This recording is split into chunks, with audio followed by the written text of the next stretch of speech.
Welcome to my humble little office. My name is R. Keith Andrews. I am a spiritual guide and paranormal adept.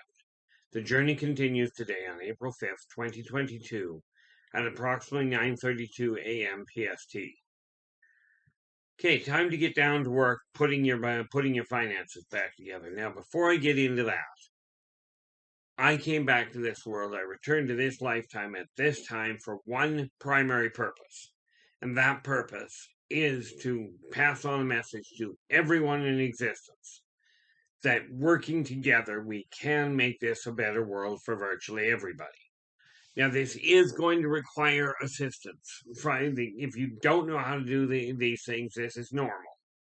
The reason I say it's going to require everybody is if you do not know how to do a given task, turn around, talk to somebody that has successfully done it. Now, I bill myself as a spiritual guide because every tool that I offer, I personally am using if they apply to my life. Okay, every philosophy I talk about is one that I personally live by. Now, the reality is this: in order to change, because society is going down such a black path right now, the outcome has been seen multiple times in history. Okay, whether you want to talk to the winners or the losers, it doesn't matter. Okay, now every single one of you is in the exact same point.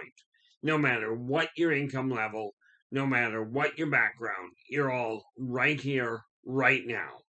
So, where it comes to getting your finances in order, okay, and by the way, if you like the video, give us a thumbs up. If you, and please do subscribe to the channel, as there's a lot of information coming out. Now, let's get your finances in order. That starts here.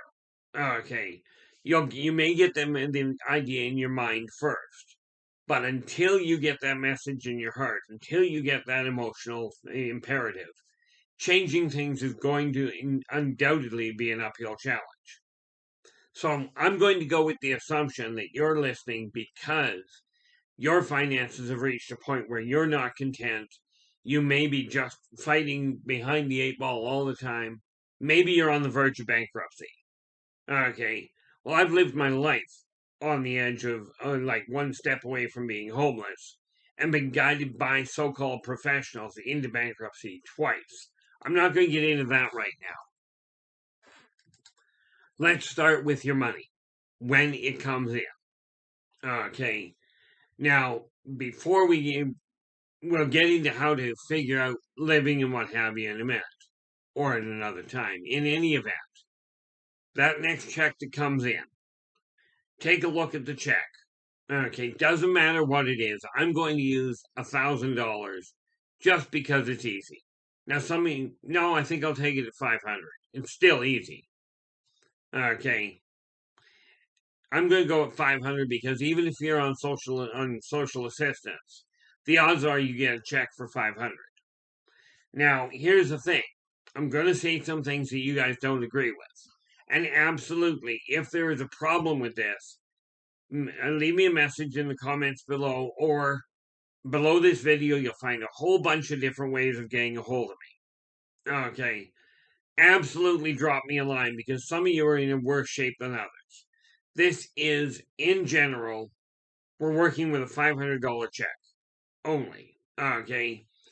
But what it is you're paying, your check comes in, whether it's an income check, as in you're working for somebody, it's a business check, you're working for yourself, or it's a government check, you're on social assistance, or on welfare, whatever you want to call it.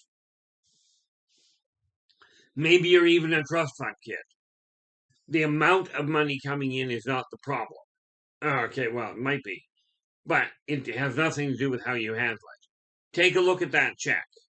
For every $100, you take 1% for everybody living in the house. Okay. Now, if you've got renters, that's their issue. But I'm talking your family that you're looking out for. Because this is a combined effort with everybody in the house, they all have to pitch in. If not, you may have a bigger problem. You take 1% off the top of every check that comes in. That's $1 out of every full 100. Okay, so if you've got a $500 check, you take $5. $1 for every 100. If you've got $580, because we're talking full checks, full hundreds, you still only take $5. That money is your mad money. That's it. That mad money is the money you use for coffee. Okay. And that's all you get until, because what we're trying to do, no, what we're doing is getting your money running so that you've got a stable income. Now, here's why you take 1%. 1% won't do much damage to your paycheck, but it will change the energy and the feel of the paycheck from I'm working to pay my bills to I'm working and paying my bills. Now, understand, if you're dealing with a $500 check and you've got two people in the house, you're talking about $5 for each of them. It's still not a big chunk. So you deal with that. That's first and foremost. Now you look at your utilities. If you're behind in utilities, the next money goes towards utilities. Okay, because you've got to have your rent, your power, then the rest of your utilities. Now understand, I know some people I've talked to have gone, I'm behind in my power and my cable. I've got to get my cable paid. Well, the reality is, if you don't pay the power bill, the cable is useless. Okay, so order of priority. You've got to have your rent paid or your mortgage, and you've got to have your power paid. Everything else can be worked around. Okay. Now, like I said, that's where you have to start with the check coming in. Once that money comes in, you take that 1%, put that in your pocket for mad money. Now we target everything else. And this is why when I was talking the other day, I mentioned this list. Break down and you should have done this first, but take a list of all the bills you own, your utility, that you own, the mad money, which is 1% of every check, your mortgage, your power, all the rest of your utilities, including one active credit card. The rest of the credit cards we're going to set aside. Do not destroy them. Do not cancel them. Okay. On the whole, remember, there may be extenuating circumstances. And that's where the message to me comes in. Okay, so you get all your utilities listed. Okay, don't forget your living expenses. Rent, power, your phone, your cable, your cell. Okay, your insurance, as in home insurance. If you've got a home, well, if you're living in a home, get your home insurance. Okay, and that's another issue altogether. Your auto insurance if you have a car. Okay, do not forget to put money aside. If you've got expenses for the car as upkeep goes, you've got to have that put aside. Savings, make sure that you remember to put any lease or any payment plan that you've got. Okay, pick one credit card that is active. Put that credit card on the list of utilities. Okay, don't forget to put entertainment, savings. Okay, these are things that are required. Now, I may have missed a couple, and we'll go back and double check those. But doing my best here. That's one category of them. That's one group. Then you take the interest accruing debts, ones that charge interest if you've got money owing on them. That's your next set of bills. Then you take the third set, which is anything else you owe that you feel you owe that is not adding interest. Okay, very necessary to look at this. Once you get them all sorted into those groups, work them out not alphabetically. Work them out from the monetarily speaking, the amount of money you owe these people, write it all down.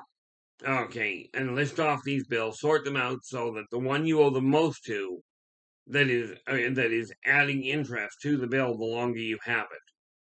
These get listed, all of them get listed as the most money to the least money. Do the same with all three categories. Now we're going to target the whole issue of getting rid of that debt. Okay, now this is working with your money. This is not a question of getting loans.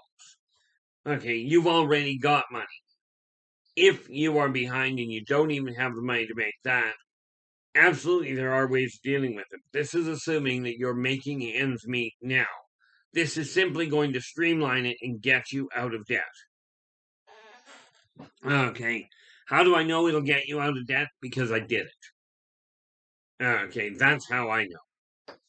Okay, once you've got that done, you've got all the bills paid that need to. Now you've got a little bit of money left over, and I don't care if it's only $5 or if it's $150 or whatever. You've got your utilities paid. You've got all of that dealt with.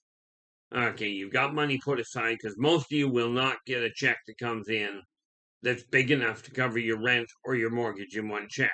So you're going to have to account for that. Okay, in most cases, I recommend people get their rent and mortgage aside, if at all possible, early in the month. Get it sitting there and leave it there until the rent is due. Your two most important bills that have to be kept up to date all the time. Now, all of them should be, but the critical ones are your rent or mortgage, and your power. After that, if something gets cut off, it's inconvenient, it's annoying, it's embarrassing, but it won't cripple you. And we're going to get into, as time goes on, we'll get into how to deal with that as well. But now you've got a little bit of money left in your hand. And what do you do with it? You owe 15 different people different credit. And you owe 15 different people money that's charging debts. That's charging interest. So you do your best to do. Now, even if each one of them you only give $5 to start with. Okay. Now, this will not do a thing for them, but it will in the long run. Number one, it shows that you're trying to make ends meet. But you only give each of them $5 to start with.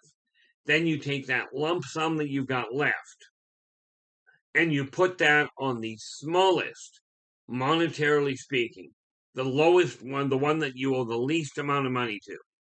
Target that one. Okay, and put a lump sum on to get rid of it. And the reason for that is, emotionally speaking, psychologically speaking, it is easier to deal with one big debt than 15 little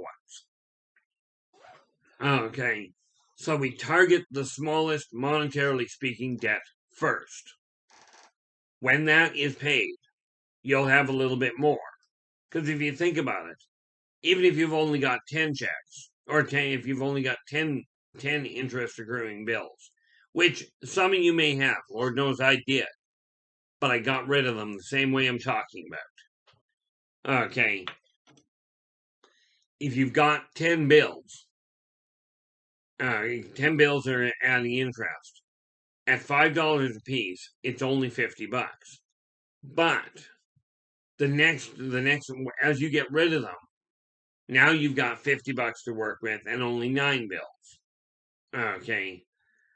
So this is how it ends up cutting down. Now, I'm not going to run through all the math behind it. Okay, I'm just telling you what works.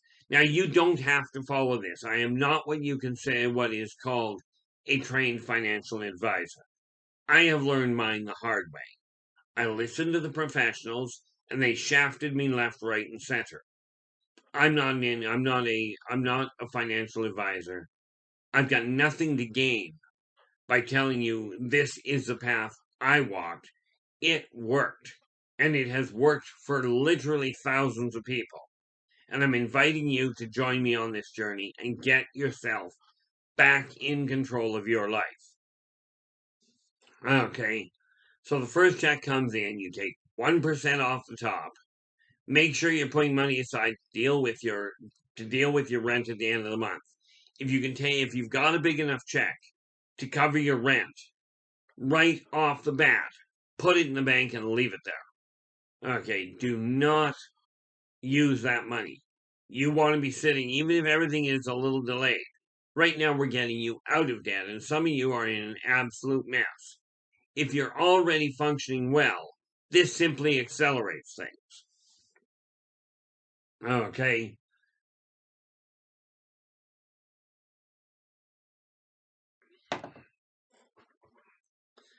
I mean, it depends on, and if these things, like you may not have a credit card, at which point you don't have to worry about credit cards. Okay. But this still applies. And this is why I say everybody in existence is in the same boat. Okay. And especially when we deal with corporeal humans. You're in the same boat. You've got an income, you've got bills. Rest assured, most of these multimillionaires that you see out there, or the people that have hundreds of thousands of dollars and driving brand new cars, most of them are renting the cars from the bank. They are paying a lease, they are paying a payment, they are renting it. They are in no better shape than you are. I've seen people have trouble making ends meet where they get $100,000 bonus check and they still can't make ends meet. This is because we are taught that you've got to have more stuff. And that is a major problem. But once you start doing this, you'll find your the number of bills start to shrink. And I will tell you, even clearing one bill off feels phenomenal. It feels absolutely fantastic. Now, right now, you are likely looking at the world going, I'm in debt. I will never get out of debt because of this. And if you follow what the companies are telling you, I will tell you it'll be years before you're out of debt. In this fashion, depending on how deep you are, we can get you out a lot quicker using your money, not getting a loan to amalgamate a whole pile of it. That is a venue that can be used, and I'll explain that at a later time. Today, I'm focusing on strictly the money that you personally get. Okay. Now remember, when you're looking at the income, take a look at the regular income you have. And that includes paychecks, any government checks coming in. If you're getting child support on a regular basis, it's still money coming in. Take a look at that overall amount. Once you take a look at that overall amount, you will know whether or not you've got enough money to live. If you've got enough money to live now, this method works without a hitch.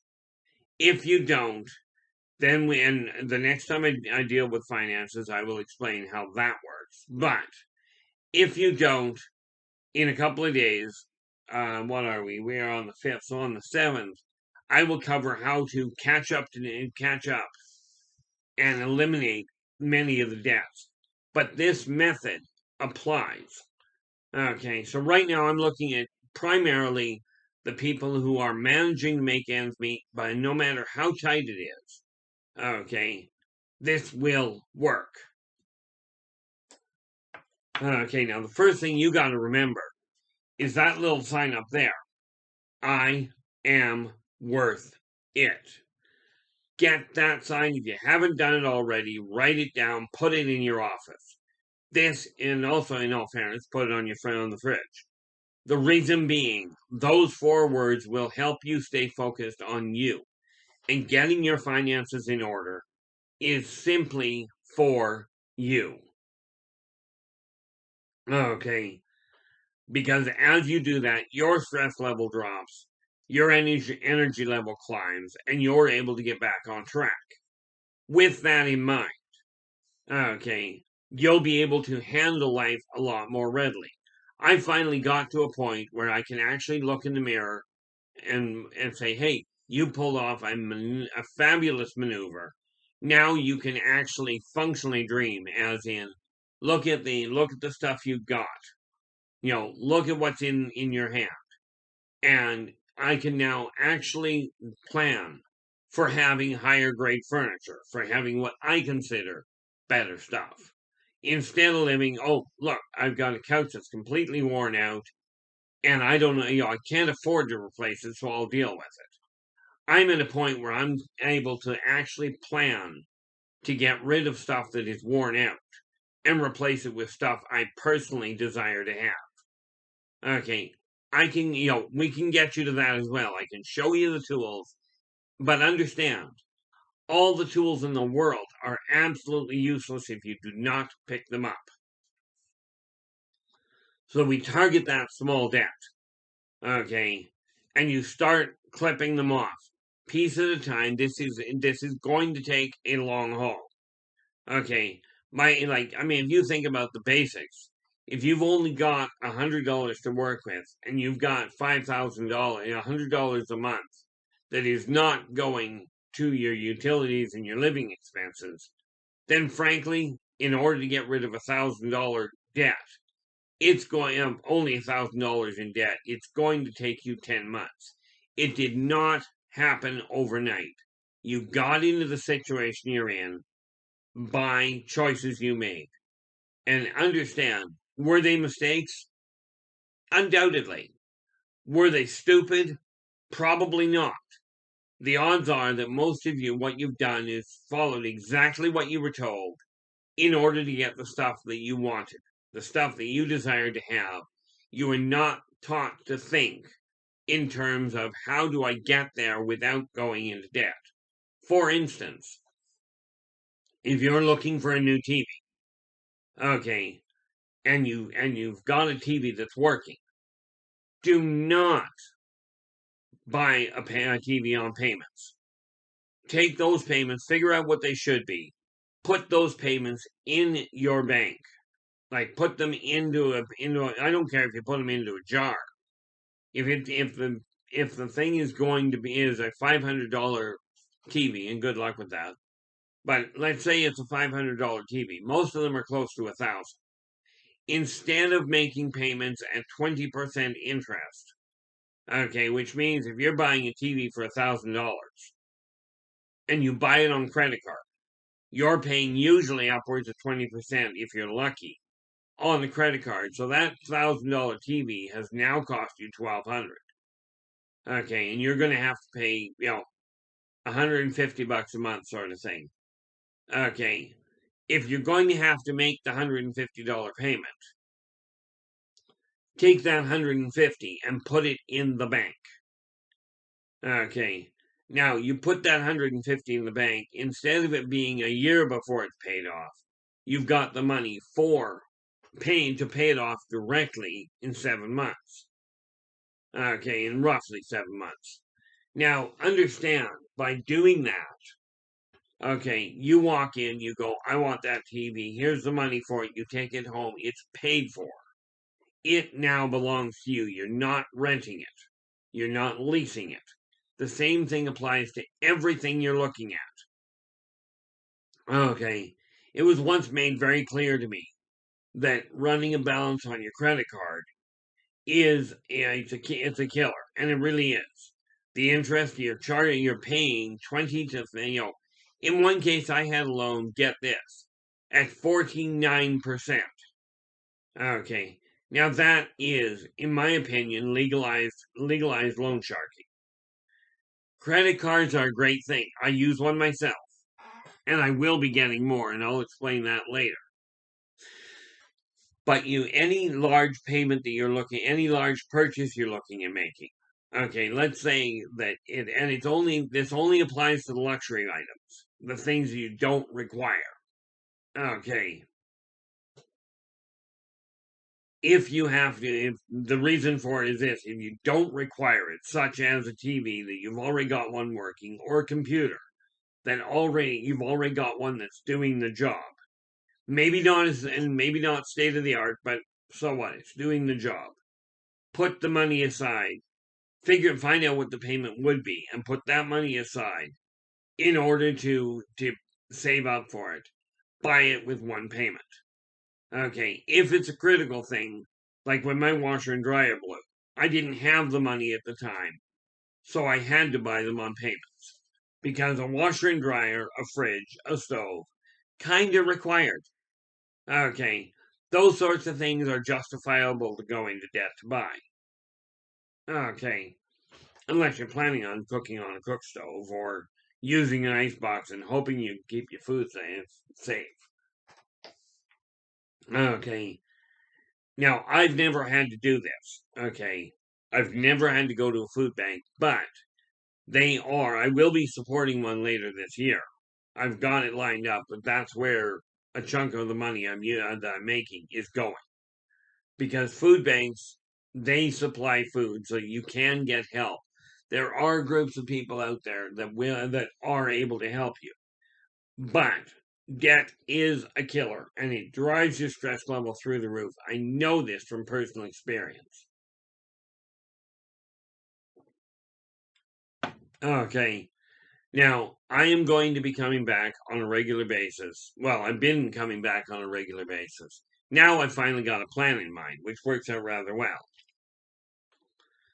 Okay, but the real catch to it is you target the smallest with whatever spare money you've got, as it were. You target your smallest, monetarily speaking, interest accruing debt first. That way you can start eliminating them, and as that list of debts gets shorter, your sense of stress, your sense of worth is going to climb. It's a natural side effect. Okay, now you may be looking at the whole thing like, I'm going to be in debt for the rest of my life. And I will tell you, if you owe money and you follow the path that most of the financial advisors will guide you down, one of two things will happen.